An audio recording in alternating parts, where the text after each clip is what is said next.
চমৎকার সুন্দর আমাদেরকে উৎসাহিত উজ্জীবিত করেছেন আমাদের সংগ্রামের সভাপতি তো উবায়দুল্লাহ আহমেদ সাহেবকে ধন্যবাদ জানাচ্ছি। হ্যাঁ, সংগ্রামী অভিজ্ঞতা এবং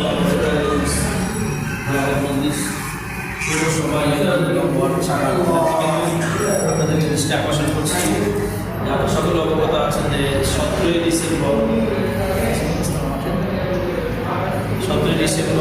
রাতে আধারে তাহাজ্জুদরত এবং নামাজরত মুসল্লিদের উপরে তাবলীগ সাথীদের উপরে সাত তদ্বির সন্ত্রাসের যে গণরচিত হামলা, এটা আমাদের বাংলাদেশ গ্রামীণ পুলিশের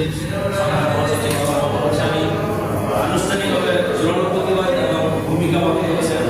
তারপর আমাদের কালীগঞ্জের বাংলাদেশ গ্রামীণ শাখার পক্ষ থেকে আজকের এই মিটিংয়ের শুরুতে এই হামলা তীব্র বিরোধিতা এবং আজকে বাংলাদেশ খেলাফত মজলিসের জামালপুর ইউনিয়ন শাখার একটি প্রোগ্রামে আপনাদেরকে পরিদর্শন করেছি।